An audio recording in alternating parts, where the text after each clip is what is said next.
Lux your way with the Lux Cravings boxes from Taco Bell. There's the classic $5 box, the indulgent $7 box, and a whole new obsession in the $9 box, the flaming hot grilled cheese burrito. Try the Lux Cravings boxes at Taco Bell today. How's your day going? Going good. Thank you. Yes.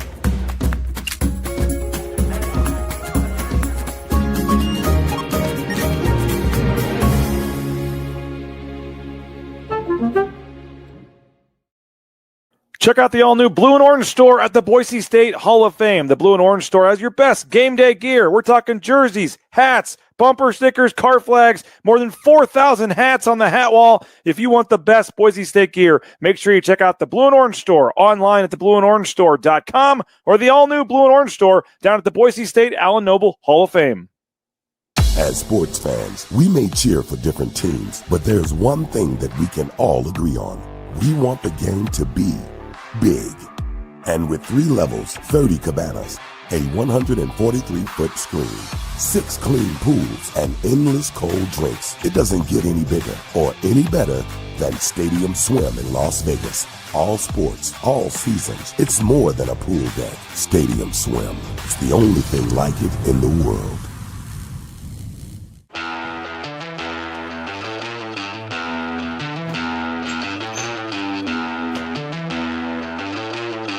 Really, guys? What? Jackson's always has this game ready. Let's go!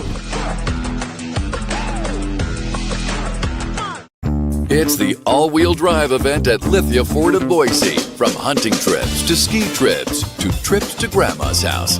Nobody does AWD like LFB, Lithia Ford of Boise, where Ford begins in Idaho. Find your sun with Sun Cruiser Vodka Iced Tea. Made with real iced tea and real vodka. Cold, refreshing, and made for moments like these all year long.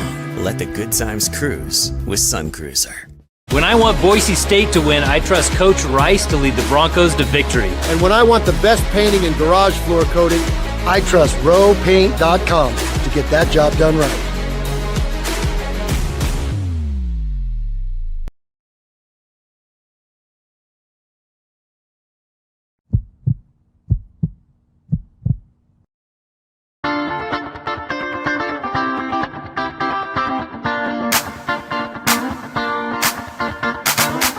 This is Bronco Nation News Live. The best interviews, the most informed opinions, the latest breaking news, all from the top Boise State insiders. Bronco Nation News Live is the only daily show that talks nothing but Boise State sports. And we do it with you. Give us your comments or questions in the ICCU YouTube chat. Or leave us a voicemail on the Signature Roofing voice inbox at speakpipe.com/BNN.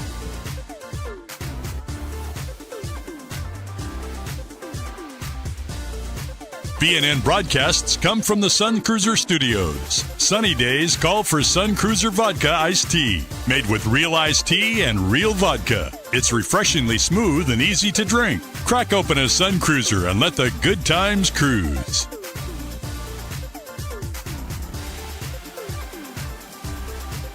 Bronco Nation News is presented by our title sponsor, Lithia Ford of Boise, and our major sponsors, Taco Bell, Idaho Central Credit Union, rowpaint.com, and the Blue and Orange store. At Lithia Ford of Boise, we're proud to stand with Boise State athletics. Through our NIL marketing partnerships, we're investing in the future of student athletes. Lithia Ford of Boise, here to get you there, wherever that may be. Lithia Ford of Boise, where Ford begins in Idaho.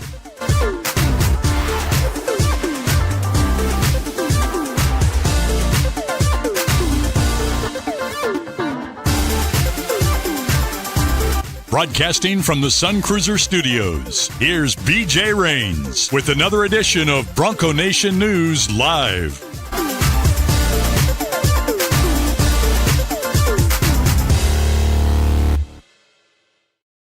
Well, how we doing, Bronco Nation? Welcome on into a live edition of Bronco Nation News Live here at BroncoNationNews.com. My name is BJ Rains.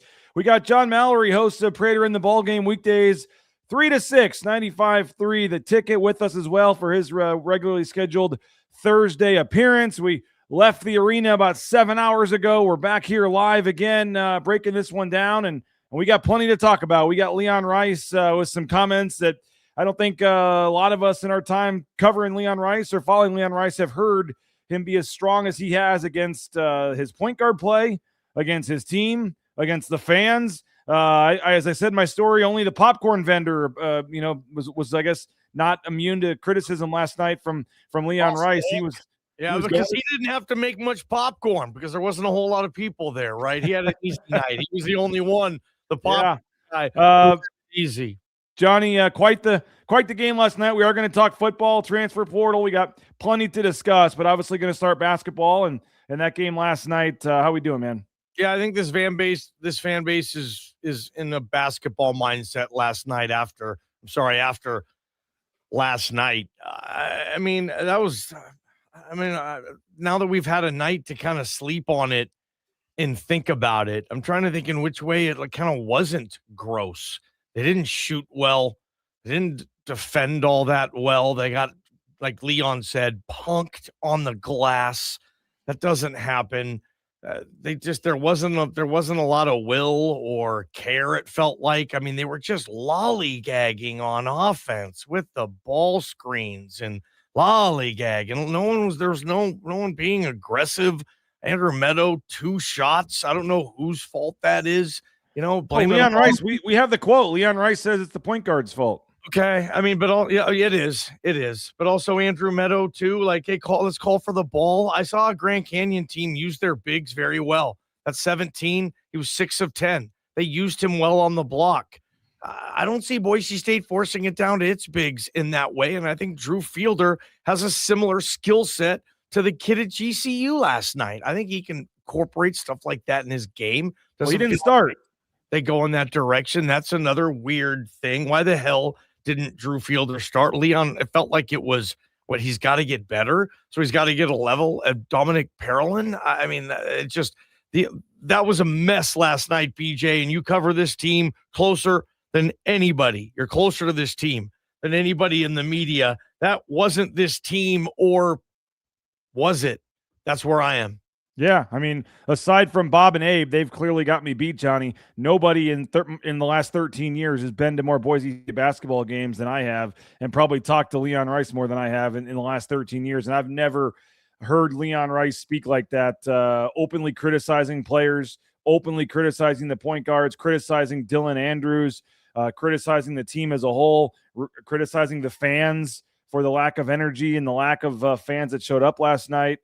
It was quite the post game, and I'm not trying to call you out for leaving. It was 11:30 when the game ended. You had to be here at 9 a.m., so I'm not calling you out for leaving. But for context for fans, when we play these clips, you were not at the post. You were not at the post game presser. You didn't. We're not able to ask any of these questions. So I do need to throw that out there so we're being transparent. But again, it's not. You had to get here at 9 or be here at 9. It was 11:30 at night. You said, okay, I'll catch the post game at home, and you missed quite the post game, Johnny. I'll just say that. I watched it. I went home and watched BNN post game. I watched the whole thing, and absolutely, whoever has it needs to see these clips. It's an entirely different Leon Rice, again, that I've seen too, and maybe that's the era.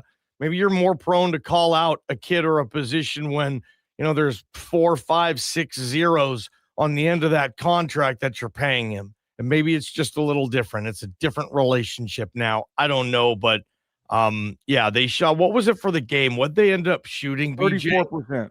Yeah, they made 17 shots. They made 17 buckets in 40 minutes. And they had 6 assists. I mean, and 6 assists for a game. Why isn't Drew Fielder starting again?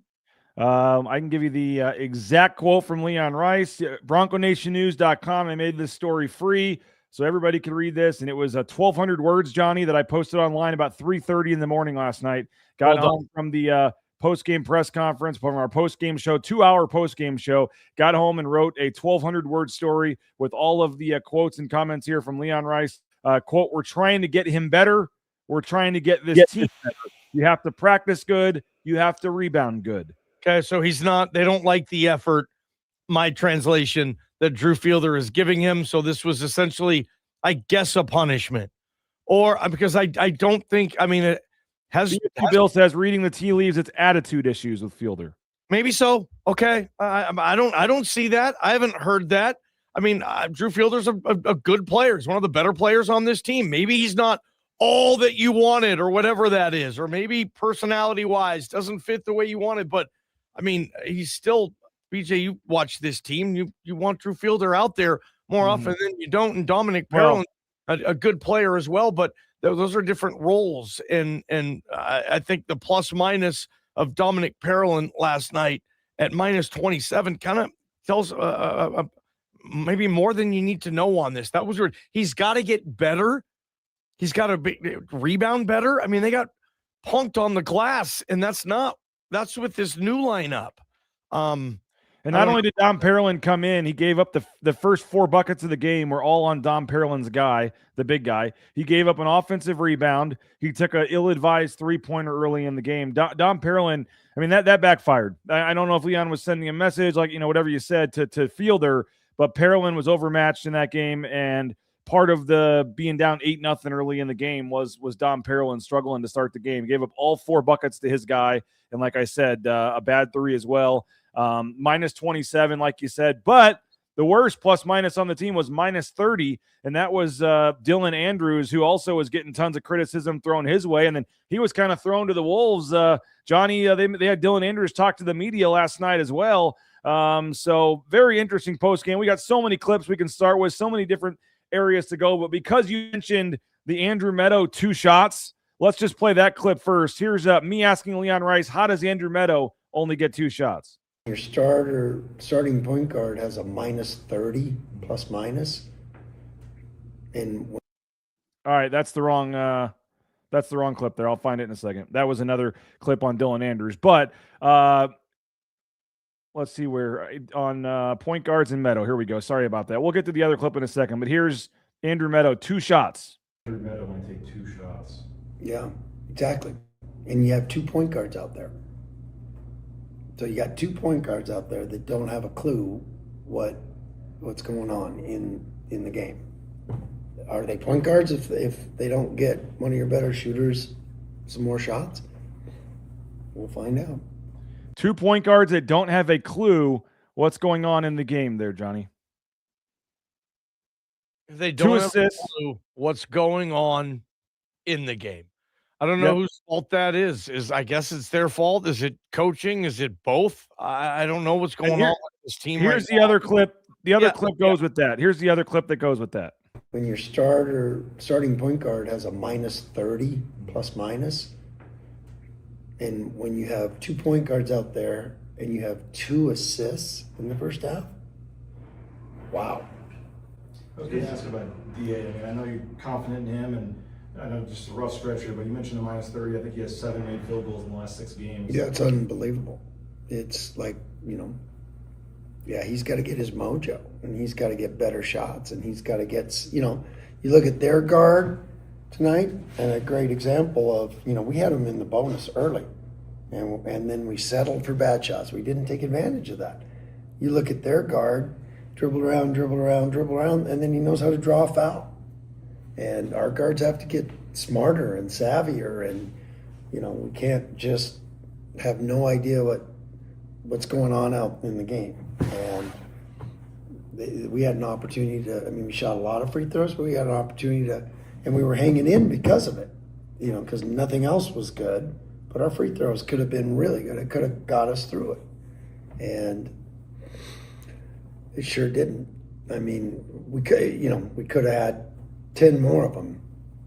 You mentioned the free throws. I mean, is that something where maybe a little disappointed that you guys were too passive offensively tonight? Yeah, absolutely passive and no savvy, and we dribble in there, spin around, turnover. We dribble in there, soft, and try to make a play on the first side, and try to make a play. It was like you said, it was selfish and soft, and when the other team is playing that physical, played right into their hands. Now, it was Pearson Carmichael who came in to talk to the media first, along with Dylan Andrews, and Pearson Carmichael said that the offense was, quote, selfish and soft.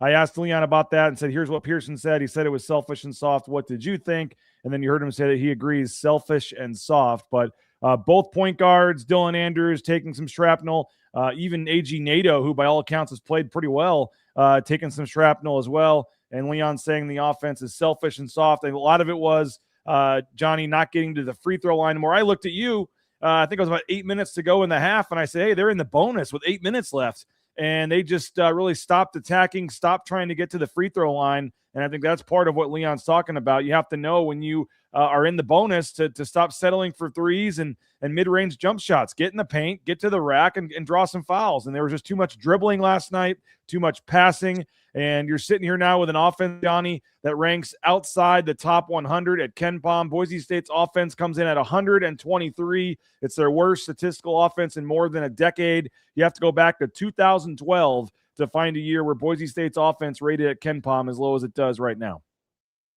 Man, that's some stats there, BJ. Where was I going to go with this one? The point guard play, but there's no purpose on offense, right? It's just it's ball screens, it's lollygag, it's moving around, and then all of a sudden there's 7 seconds left on the shot clock, and Dominic Parolin has the ball, so he shoots. And you're like, well, you can get a better look than that. Like, this team doesn't work and earn a good look, and maybe that's because they're selfish. Maybe that's just this era now too. When you bring in players like this, it's just a different ball game type of thing. But I mean, does Dylan Andrews, is he a 15-minute guy now? Do you play him 6 minutes in the first half, 7-8 minutes in the second half? Is that the rotation you do? I mean, do you get him out of the lineup? He's the worst shooter probably in the league, and he's like leading the team in shots. Or I'm not sure how you get him back in the. Leon said he's got to get out of this funk or whatever he said. Yeah, I mean, here we are almost halfway through the season, getting into the chunk of league play. And this team looks lost, man. And I don't think I don't know where they go defensively, but I mean, offensively, just it feels like there's just not a lot of purpose, BJ. Like, no, not at all. Let's hear another quote on Dylan Andrews. Leon Rice saying, Johnny, that we could shoot half quarters and shoot the same percentage of what he has shot recently. Here's Leon Rice talking about Dylan Andrews and his struggles. Shot selection is one. Feel for the game. And, being a baller, you got to be a baller. Like, you could, with the like you said, not to beat a dead horse, but we could shoot half quarters and shoot that same percentage of what he shot recently. So it's not hard, quit making it hard. Like, that's the thing. It's like, it's basketball. And he's, that's a kid that he scored 56 points in 2 days in the Pac-12 tournament. So it's in here. It has nothing to do with the physical. It's right here.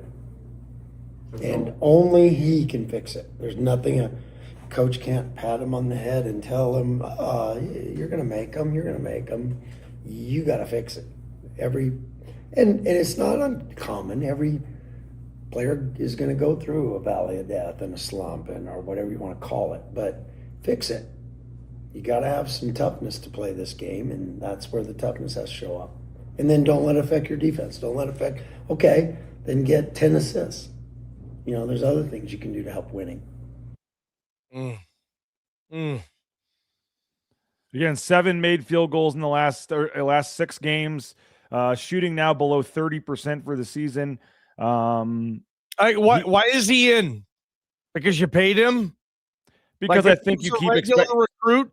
Because you keep expecting him to bust out of it. You saw it, as you said. He scored 13 points a game at UCLA.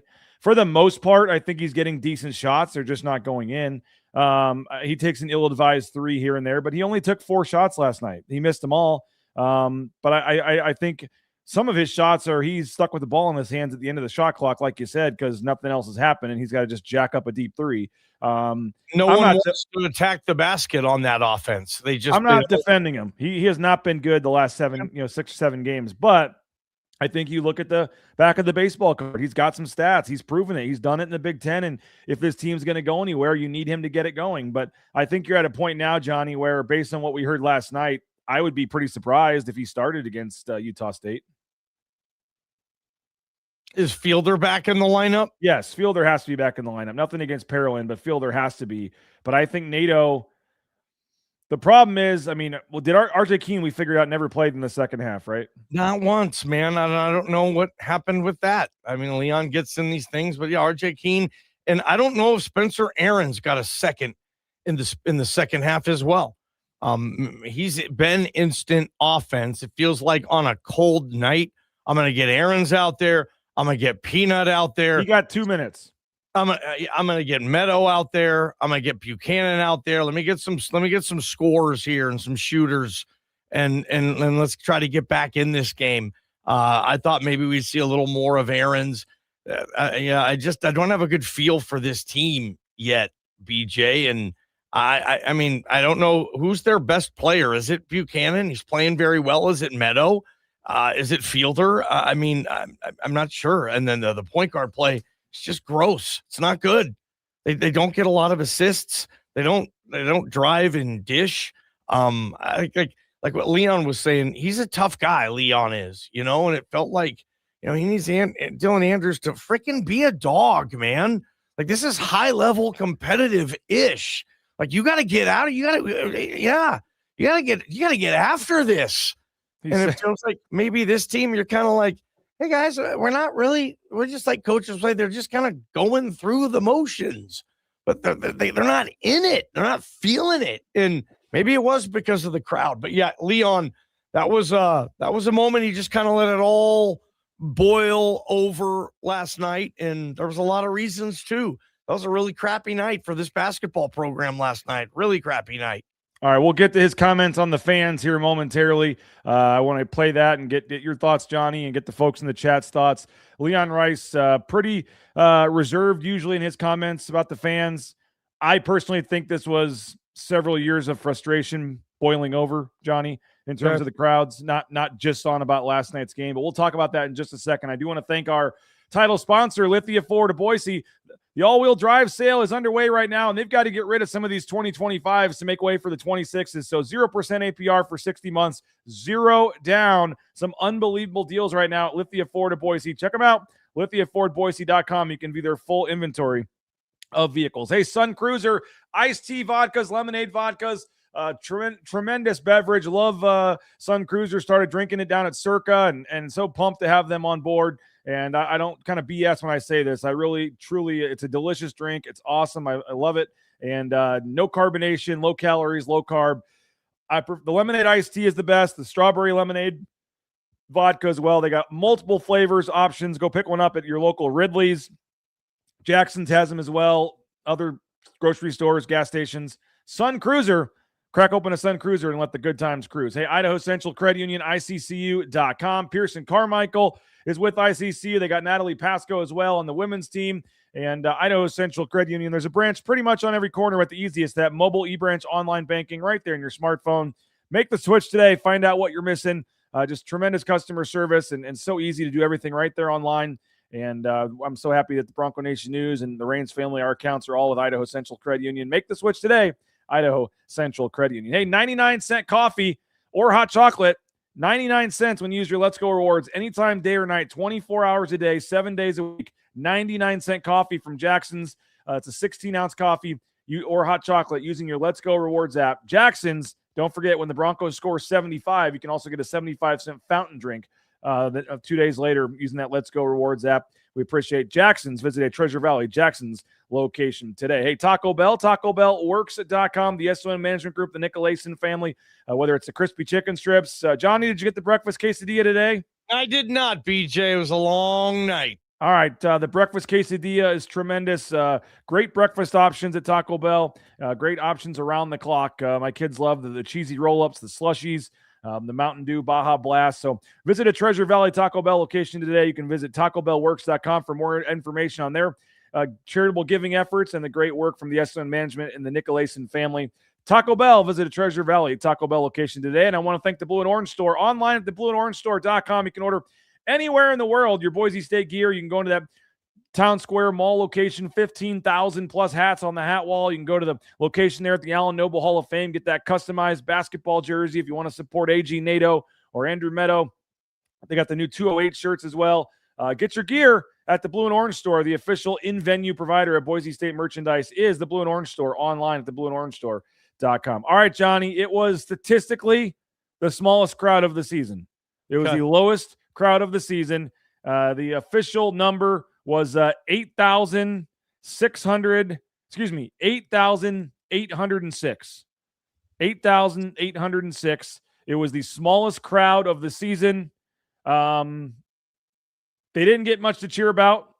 They were down 8-0 pretty early in the game. There wasn't a lot. Every game, it feels like, right? This team is real slow out the gate, it feels like. Yes, but it didn't help that you get down 8-0 right when the game starts. When you already have a small crowd, it's already 9 o'clock. You give up the run right before halftime. I thought a good chunk of fans left at halftime. The crowd was even smaller in the second half. Didn't have much of anything to cheer for unless they were getting on a referee's call here and there. There was a little bit of life in the arena, a little bit of energy when they got it back to 4 points. They were unable to do that. And a lot of times, Johnny, Leon Rice is very reserved in what he says about the crowd. And I will also say that it's usually when me or somebody else asks about the crowd, he doesn't usually go out of his way to bring up the crowd on his own, unless it was good. He does in a good way, but he doesn't, he very rarely, hey, we appreciate the fans that were here. It was a great crowd, whatever. He very rarely gets on the fans. I'll say that before I play this clip. It was a 9:15, Johnny, was a start time. 9:15 start time on a school night, on a work night, for a team that's 9-5 coming in, already had lost at home to a Division II school, coming off a loss to San Diego State. Maybe at times doesn't have the most exciting offense, the most exciting team, not the most exciting team to watch out there. You're not seeing a ton of dunks. You're not seeing a ton of, crazy highlight plays. And with a 9:15 start time, you get the smallest crowd of the season. The student section was non-existent. I'm still surprised you can't get more students that live in the Treasure Valley that still want to come to these games, but there is just no campus that live on campus even. Well, they're at winter break right now. I mean, they're not. They're gone, but generally, but yes, no. And I said it last night on the postgame show. We went 2 hours talking about, the bigger problem here. And you just don't have any students or any younger folks for the most part that are excited or interested in coming to these games. It's a lot of older folks that sit on the side, don't cheer a ton, and the students don't come much at all. And they just don't have a great vibe. When that place is full for the occasional sellout, Johnny, that place is rocking. It's as great. Loud as Allen Fieldhouse. It is amazing atmosphere. Right. They just don't get that enough on a consistent basis. They just went to San Diego State Viejas Arena 3 days ago where the crowd impacted the game. It impacted some of the referees' calls. It impacted the way San Diego State played in the first half, how Boise State, melted a little bit and fell behind by 24. So fresh in Leon Rice's mind was what a good crowd can do. Even when a team like San Diego State came in like 8-4 on the season, they weren't having a great year. They're on winter break. They still filled the student section with general public and other folks to come to that game. It was almost a sellout at Viejas Arena the other day, and that impacted the game. So given the 9:15 start time, given all the negative things about this team, Leon Rice, fresh in his mind, was seeing what a crowd can do to help a team. And he comes out for the Grand Canyon game, and it's the lowest crowd of the smallest crowd of the season. And like I said, I think this was his frustration over several years of not having great crowds for a lot of games. And here is Leon Rice, unprompted. Jay Tust asked about a leader. Who's the leader on the team? Who's the voice? He said, you've had Abu Kijad, you've had Max Rice, you've had Tyson, Alvaro. You go back to Drimmick or Marks. Like, who is that guy when it's not going well that is going to get the team fired up? Who is that voice, that leader? And he starts by saying there is none, right? Or there was none last night. And then he goes into the crowd. Here's the full Leon Rice comments from last night on the crowd. There was none. And there was no energy from, I don't know if guys are feeling sorry for themselves or pouting, but we don't do that. And, I kept looking at the bench and it was dead. And, I thank the fans that came, but that might have been the worst crowd we've had. I mean, I'm so grateful for the ones that came because, that was the emptiest this building's been. And now granted, the people that were here, I appreciate them so much, but that was a neutral court game almost for Grand Canyon. And it, after what we've been playing in and the crowd and, it just was a dead atmosphere, and we played right into it. We never gave it, like I said, we gave a couple, some good minutes in the second half where we battled, good minutes in the first half, but that team did whatever they wanted. Johnny Leon Rice on the crowd. It was the deadest that it's been, he said, the emptiest that it's been. Again, it was statistically, he's not lying. It was the smallest crowd of the season, 8,806. He did 3 times during that answer thank the fans that came. So I don't think he was talking about the fans that were there. He was talking about the fans that weren't there. Again, thank the fans that came. That might have been the worst crowd we've had. So grateful for the ones that came because that was the emptiest this building has been. The people that were here, I appreciate them so much, but that was a neutral court game almost for Grand Canyon. And with what we've been playing in the crowds, it was just a dead atmosphere, and we played right into it. So again, I think part of it was the freshness of going to San Diego State and seeing that crowd a couple days ago. It sucks. The game was 9:15. It stinks. It sucks. Whatever you want to say, whatever I'm allowed to say, on YouTube rules, not get fined or whatever. It's a raw deal, man. Your first 2 home games in conference at 9 p.m. on work nights, on school nights, it really does stink. It's if that game's on a Saturday at 7 o'clock, you have a much better crowd. But you don't, and the game's played when it was. And like I said last night on the postgame show, 9 p.m. games, they're still showing up at the Pit. They're still showing up at Utah State. They're still showing up at San Diego State. And I know fans want to say, oh, well, those teams have won in the tournament, and those teams have had more success, and they're not 0-10. And I get it, and those are all valid excuses and things that we can point to and say. Those are all accurate. But the fact of the matter is that it was the lowest crowd of the season, and it was dead in there. And I do think the team played right into that kind of sloppiness, sleepiness atmosphere last night. What's going to happen first? The crowd is going to become kind of what you're saying or much closer to it, and it's just going to pack it, and however it's going to change, it's going to change. And then the team, because of that, is going to eventually win that tournament game, and all is going to be well. Or the team's going to have to go kind of win a tournament game and do its thing, and then the crowd is going to show up regardless. I think you're more on that thought, BJ. If it hasn't happened at this point, I mean, I think this community and that crowd, it kind of is what it is for this program. I don't know if another program or another coach or another staff or another system could change that. It hasn't happened really before in this town, and it was kind of lifeless. But I honestly, 9:15 on a Wednesday is a really tough ask for this team, and it's on them too, to give the fans a reason. It's really hard. And it's just like they ask us in college sports, especially now, just for this unequivocal, undeniable, no questions asked, blind following of your teams with your checkbook, paying for these players and doing all this. And it's just one thing after another. 9:15. Didn't your kids just start school this week on Tuesday? Yep. So that's the second day back from, 3 weeks off? Oh, there was zero conversation in my family about my kids going. I don't blame people. That one. You're not. And you're playing, I don't even know what type of school I call Grand Canyon. A lot of people take shots at GCU the same way they take shots at a school like Liberty. Just kind of the way they operate in the for-profit, and they're good. But people don't know. People don't really care. That wasn't going to happen. In my opinion, the crowd. They had some fans making noise last night. Grand Canyon did really well. They had more fans screaming than Boise State did. Another thing, though, was he keeps looking at the bench and there's no life, and I saw that too. But you've shaken up your bench. All of a sudden, R.J. Keene and Drew Fielder are sitting on your bench. They've been starting. So the whole mojo of the bench is kind of like, wait, what are we doing here? Like, everybody had to have been looking around like, wait, we're not starting Fielder? Okay. All right, I hope this works here. I hope we can hold down the fort. And then, I'm thinking maybe I'm going Andrew Meadow. I'm going Javen Buchanan. I'm going Drew Fielder. And I'm going freaking Peanut and NATO.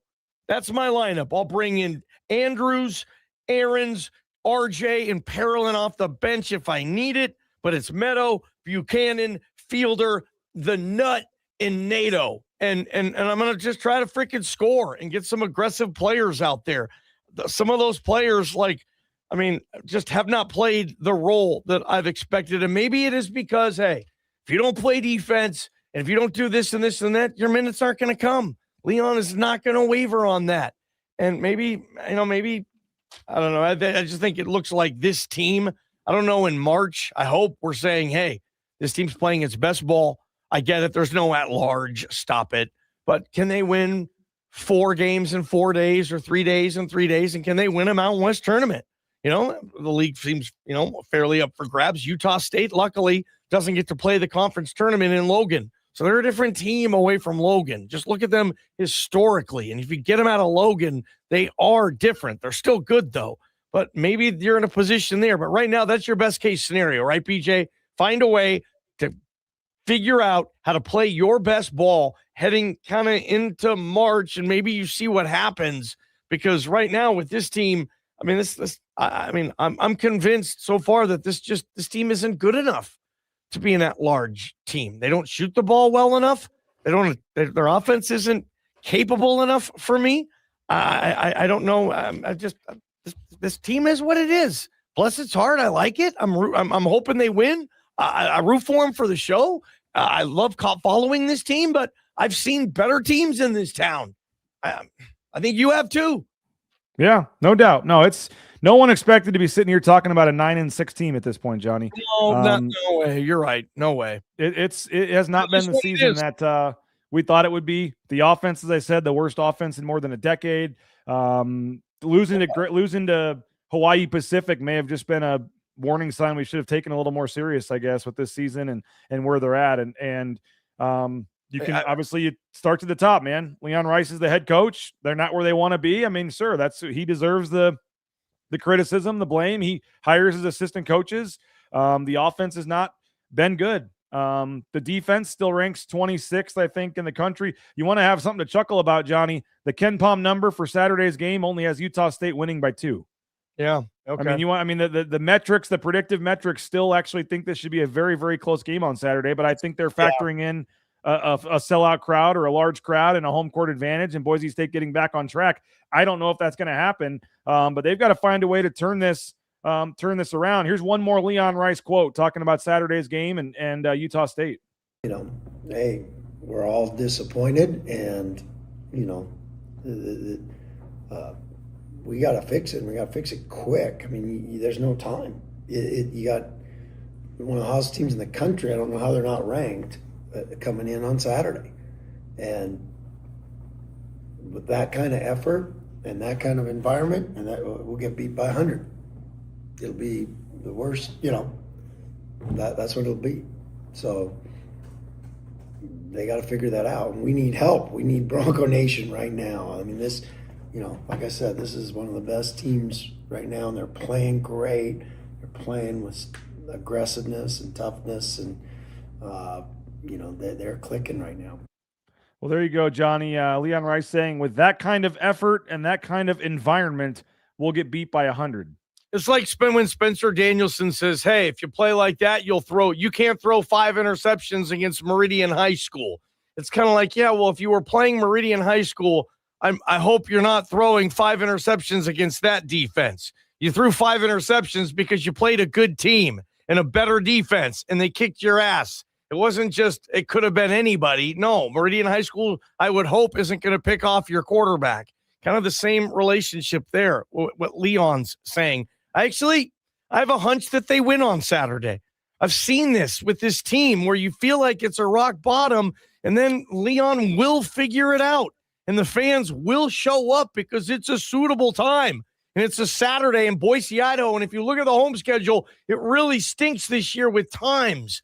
BJ, is this the only Saturday 7 p.m., or is there maybe one Saturday at 2 p.m. coming? Like, I was looking at the schedule. A lot of these games for the home schedule on Saturday, you're like, they didn't get a lot of good times. I think this is one of them. And the one thing that scares me is the Falslev kid. I think he's probably the best player in the league for my money. Both ends. He's tough. Utah State's good, as you said. Leon said they should probably be ranked. Not going to be easy, but I have a feeling that they're going to be pissed off and they're going to play well and they will have energy and the fans will be there too. I do. They already made their 2 changes to the starting lineup, though. Like, what's the thing you do now to shake it up? You mentioned go to Peanut Carmichael. I mean, maybe that's start Peanut, start the nut, bust a Peanut. BJ, get him out of there, get him in the lineup. I want him to play a little bit more.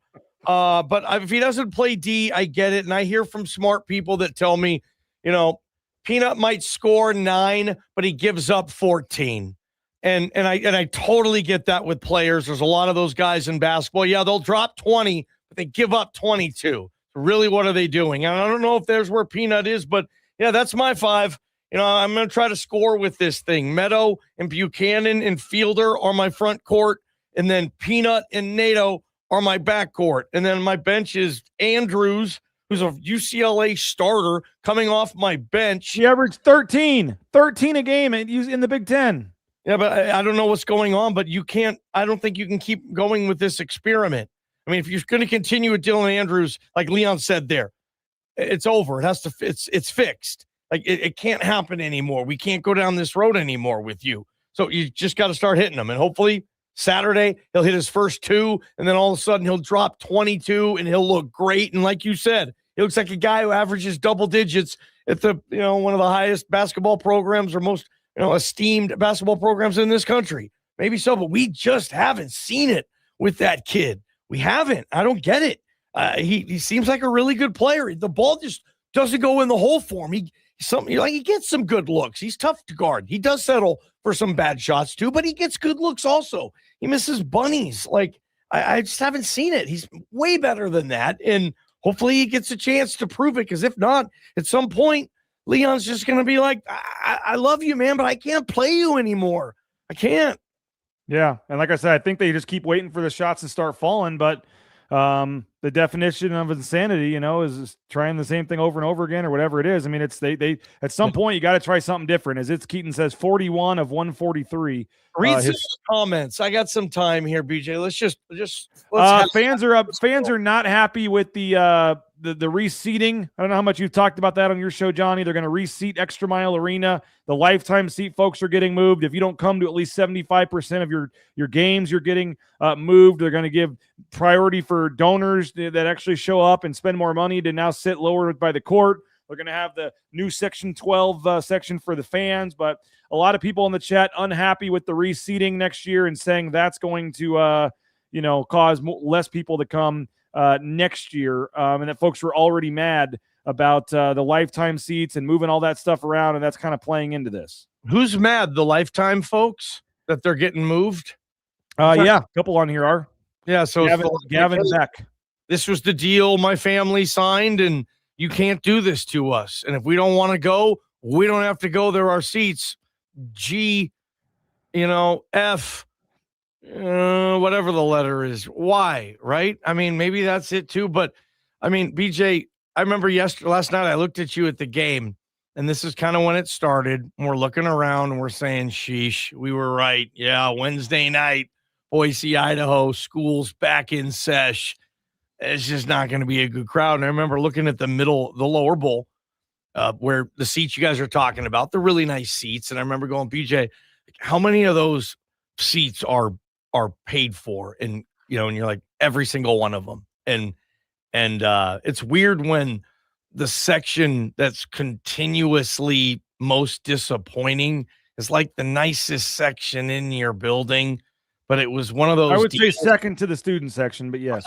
It was one of those deals with the devil, apparently. Now you're trying to get out of it. And, man, I don't know. I mean, I'm not really in that fight. I don't know which one to start. From my perspective, however the hell you can get people in the best seats or those sections that are going to be there and cheer and make that a kick-ass environment, I'm for that.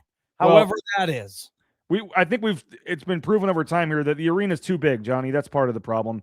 They don't fill the third level consistently enough to warrant having that many seats in the building. I don't know what you can do about it. Now that athletics controls the arena, maybe you can take out some seats, take out the upper level. I don't know. The problem is then you lose the opportunity for concerts and things that want to have bigger venues. I get it. I do think Leon Rice's frustration on the fans goes back several years. And I said it last night on the post-game show, Johnny, this is not last night's game, but it is kind of billowing, I think, and becoming a bigger issue from the last several years. But you go to San Diego State, it doesn't matter about what they're doing. It's still full. Utah State, you go there, it's still full. The Pit at New Mexico, it's still full.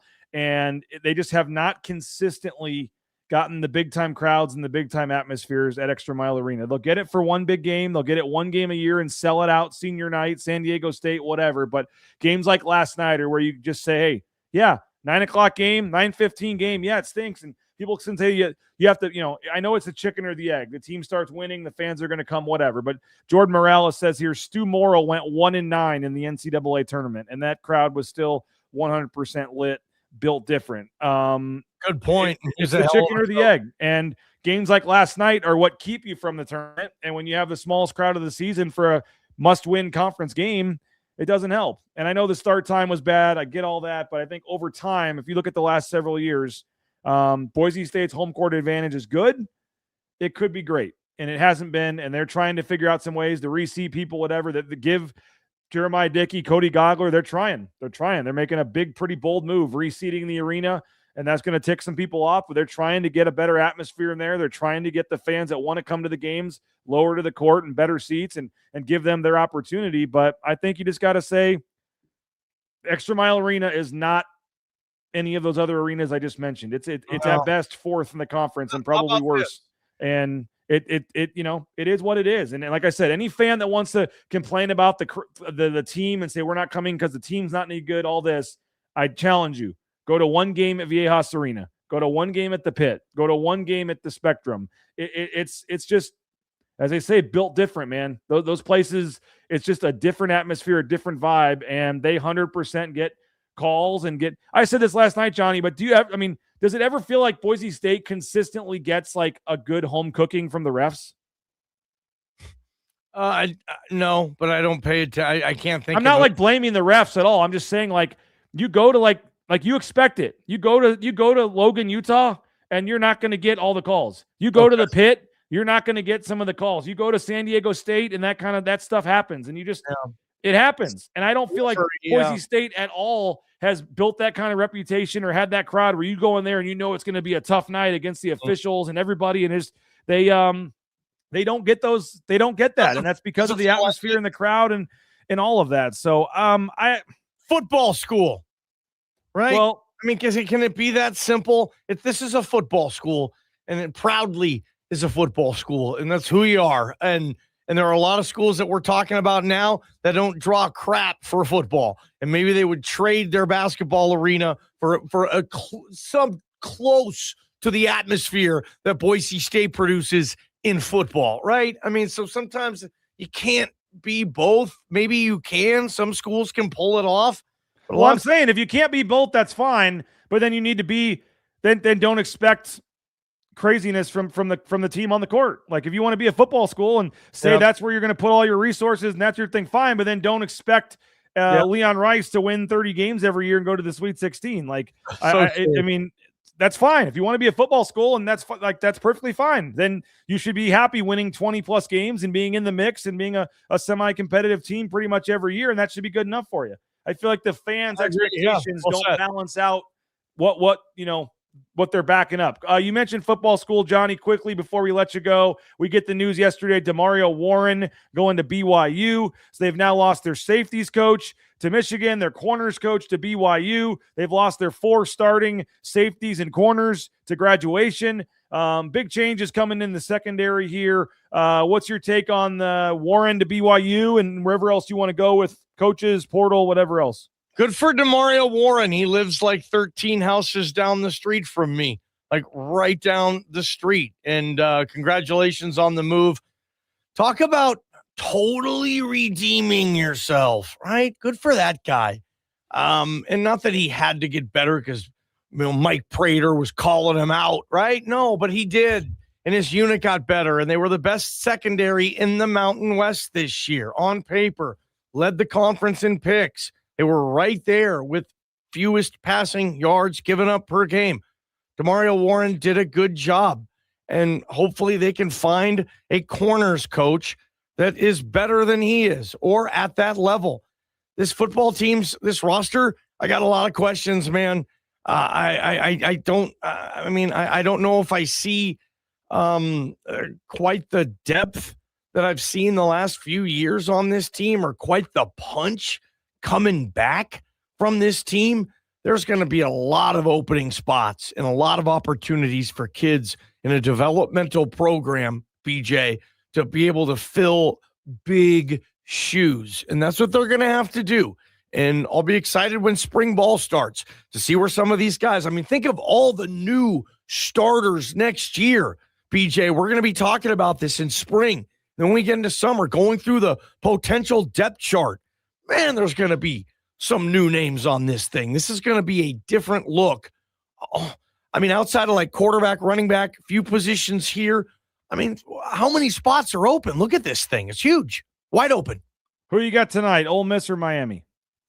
I'm rooting for Ole Miss. I think it'd be a cool story with Lane Kiffin leaving, and I think it'd be really cool. I'm rooting for Ole Miss to somehow win this whole thing. Rooting for Miami, thinking Ole Miss will win. I can't wait, though. Think about the next 5 days, starting tonight, Thursday, Friday, Saturday, Sunday, Monday. You have a playoff game in every one of those days, whether it's college or NFL. Plus, you got some really cool college basketball going on this weekend. What do we got on Idaho Sports Talk today, Johnny? JT the Brick, one of the best sports or most notable sports radio voices in the last 15, 20 years. Now he works for the Raiders. He's going to recap Ashton Shenty's rookie season and try to figure out what the heck's going on there. We'll get to New Orleans, too, and wrap up Kellen Moore's first year as the New Orleans Saints head coach as well. And Mike Prater shares his thoughts on that basketball team last night. He just put a column in the system, so I can't wait to get that posted and read that. Mike Prater column, sound the alarms. We'll have that posted here shortly after the show. Johnny, appreciate you for coming on. I'm going to keep the show going a little bit. We got a lot of comments and things, so I'm not in a hurry to get out of here, but I know you have a meeting to get ready for and a show today yourself. So thanks for sticking around a couple extra minutes today, man. Thanks for getting up early after a late night last night. And we'll be listening 3 to 6 to Prater in the Ball Game here on KTIK. Guys. Appreciate you, Johnny. Anytime. There he is, Johnny Ballgame. Again, KTIK 95.3 The Ticket. You can listen to them from 3 to 6 today as they talk basketball, football, all kinds of things there on KTIK The Ticket. I'll keep this going for a little while. I got no reason to hurry out of here. If you want to talk Miami, Ole Miss tonight, you want to talk basketball team, football, coaching news, transfer portal, whatever you got, let us know here at Bronco Nation News, and let us know on the Signature Roofing voice inbox. Leave us a voicemail, speakpipe.com/BNN. It's brought to you by Signature Roofing. Whether it's a re-roof, a repair, an estimate, or an inspection, you do it online at mysignatureroofing.com, speakpipe.com/BNN. Leave us a voicemail. And again, we appreciate Signature Roofing on covering our community for more than 2 decades online at mysignatureroofing.com. Matt Bauscher, BauscherRealEstate.com. We appreciate him as well. Bought and sold our home using Matt and his team at Bauscher Real Estate, and it was the best decision we've made. Got top dollar for our sale, found the dream home we were looking for, and it was all because of Matt Bauscher and his team. Every step of the way, the customer service is unmatched. No stone is left unturned. I know everybody has friends, family members, whatever, that are neighbors that are realtors in this town, but if you want someone that's going to fight for you and get you in your dream home, that's Matt Bauscher and Bauscher Real Estate, online at BauscherRealEstate.com. Element Fencing, we appreciate them as well. New sponsor here at Bronco Nation News. Check them out online at elementfencing.com. Whether it's a fence, a pergola, a deck, they can do cedar, wrought iron, vinyl. Element Fencing, they have a locally owned, family-run company for more than 25 years, 40-plus years of experience. Check them out online. All your fencing needs, elementfencing.com. Ridley's Family Markets. Shop Ridley's.com. 13 locations in the state of Idaho, surrounding states as well. Download that Skip app. Get savings up to 40% off at the checkout line. And you can get those Sun Cruisers there at Ridley's, and just a family-friendly, small-town feel when you go into a Ridley's, and it's not one of those corporate grocery stores. They're going to give you the best prices, the best deals at Ridley's Family Markets, online at shopridleys.com. Hey, 20% off the winter painting projects at rowpaint.com. Check out rowpaint.com, whether it's interior, exterior painting, the concrete coatings, 20% off your painting projects at rowpaint.com. And you can hit them up, and they could use the work right now. The winter is a tough time in the painting industry, folks. So if you have that project you're on the fence about getting done, let the professionals at rowpaint.com do it for you. Again, rowpaint.com. Hey, transportation compliance service. Get into the trucking industry today with transcomservice.com, whether it's a DOT, overweight, all the permits and things you need. More than 75% of people that try to get into the trucking industry themselves end up going out of business. So if you're looking for a new job, fresh start, career change, consider the trucking industry. It's booming right now. And a local company here in the Treasure Valley helping out folks all over the world is transcomservice.com. Again, transportation compliance service. Back here on Bronco Nation News Live, the Broncos fall to Grand Canyon. They've still officially got 3 openings on the football coaching staff. One has been filled, the wide receivers coach. We reported that at bronconationnews.com. Our paying subscribers in the VIP section there knew about it a couple days ago. That should be coming public anytime, but now a opening at safeties coach and an opening at corners coach. So we'll track what they do there defensively. And those are 2 areas of need right now. You need corners and you need safeties, and you don't have a coach for either. So that's a big, I don't know if issue is the right word, but certainly not ideal for Spencer Danielson to be trying to get some corners and safeties in the portal and not have a corners or safeties coach. So that's certainly a big deal for Boise State right now on the football side, as they're trying to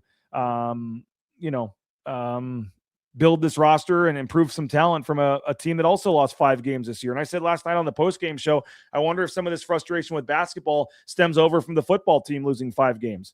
Maybe if the football team was in the CFP again, people wouldn't care as much about basketball. But when the football team loses 5 games, they're all saying it's basketball season and having hope that they can be the ones to do it. And then they are 9-6 now and haven't had the season. Don's saying, does Leon get a pass this year? Yes. If he has another stinker season next year, probably not. Yeah, I think the fire Leon Rice right now crowd is crazy.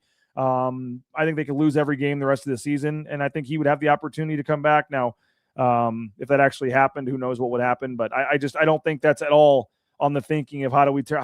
When Jeremiah Dickey and Cody Gogler are saying how do we turn things around in the crowd and the thing, I don't think that's at all on their list of options is firing Leon Rice. I think that would not be the right move right now, but it's not good right now. I'm not defending the coaches, defending Leon Rice. The offense is not good.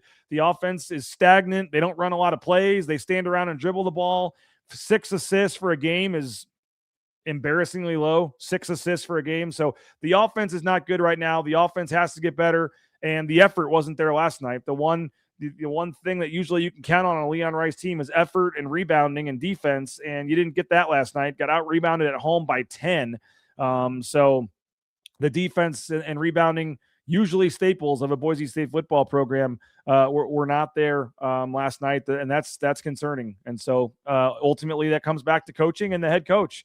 Leon Rice is the head coach, and he made some comments yesterday that we haven't heard him make in a long time. And is that frustration, boiling over? Is that, has he lost the locker room? I don't know how far folks need to read into that or go into that, but certainly it's not good right now. And anyone was in the building last night had a feeling that you haven't had in a long time. And there were fans leaving early last night. Didn't hear any boos, but there were fans leaving early. And there was one guy that came up to me, and we kind of sit there in the corner where folks walk right by us. And some guy kind of came up to me and goes, I never leave early, but that was horrible. And then storms out. And so,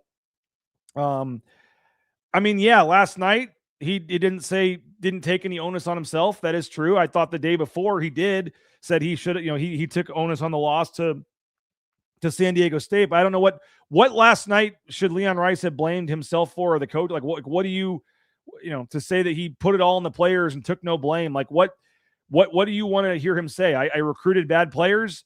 I don't know what from last night specifically, him not blaming himself has people wondering the offense wasn't good. I think everybody knows that. I don't think, you don't do that in basketball and come out and say, man, our offense better improve, or I'm going to have to take a look at our offensive coordinator.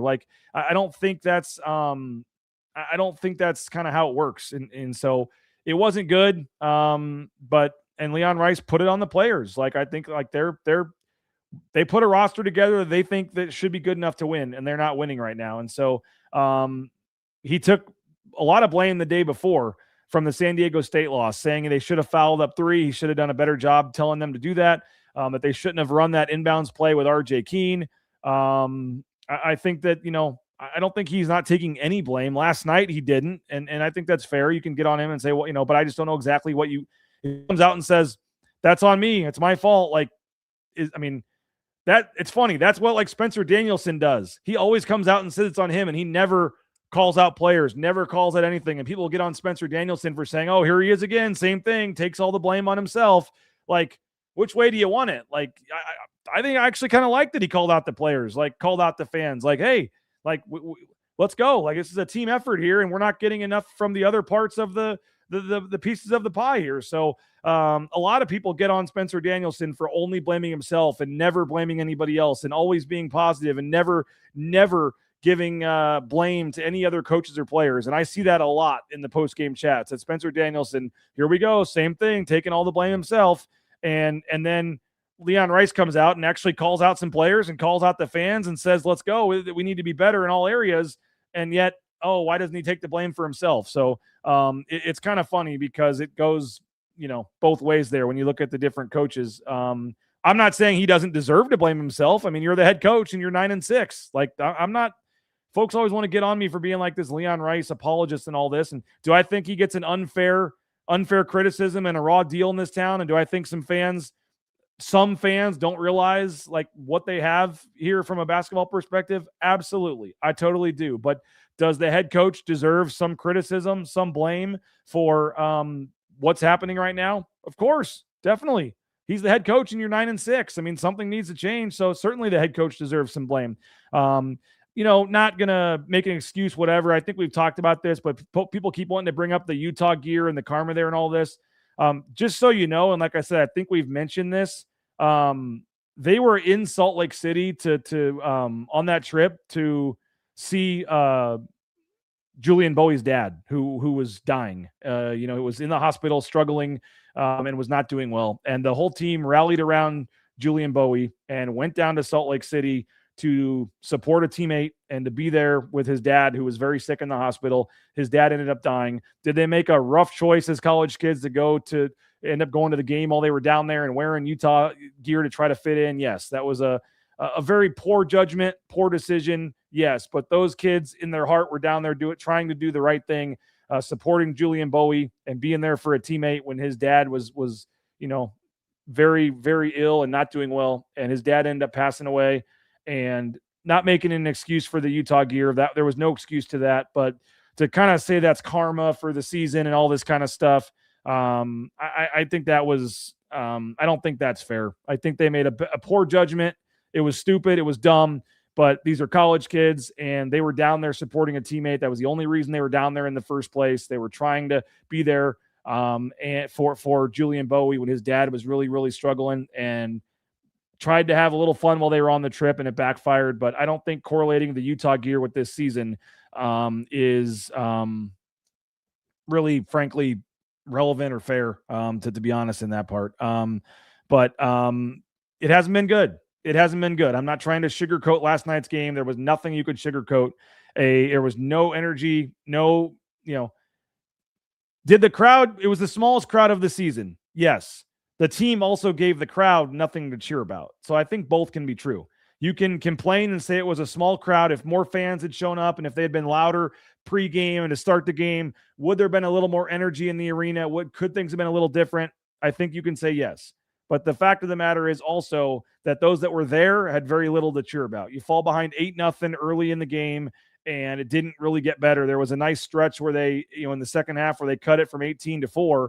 And then you had a little life in the arena. But for the most part, for 30 minutes of that game, the players really did not give fans much to cheer about. And the 9 p.m. start time stinks. It stinks for everybody. It stinks for me. I didn't go to bed till 4 a.m. last night. You think I'm, happy about that or loving that? I mean, you guys were all up late watching the game, whatever. Like, everyone's got school, work today. Like, my kids like going to some of these games. They couldn't go to a game that started at 9 o'clock on a school night. So I'm not blaming individuals, families, whatever. I understand it. You would, I will say that I think there's 9 p.m. start times in other markets, and you look at some of those crowds for the teams that traditionally have crowds, and they still have the crowds. Look at the 9 p.m. starts for Utah State or New Mexico.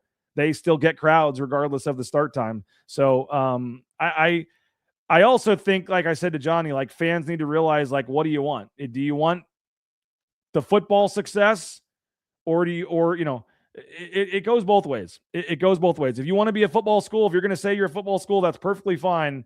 But then I think the expectations have to change as well. But I'm not saying Leon Rice deserves no criticism. I'm not saying Tim Duryea deserves no criticism. The offense has not been good. Something has to change. It did not seem like they were running a lot of plays last night, a lot of dribbles, a lot of stagnant. And, Nathan Carroll pointed out one possession where they did a dribble handoff, and they actually got a switch where Drew Fielder has a small guard on him. He has the matchup he wants. And then they do another screen or another dribble handoff and switch again right back to the big guy guarding him. So I just don't think they do a good enough job sometimes with the mismatches. I don't feel like they run a lot of set plays coming on inbounds plays. A lot of inbound. I mean, they have plays. They look down at their sheet, but a lot of times they're struggling to get the ball in bounds, or they just throw it out to half court and restart the offense. I don't think they necessarily run a lot of great inbounds plays from under the basket. That's certainly something that I think you could criticize for.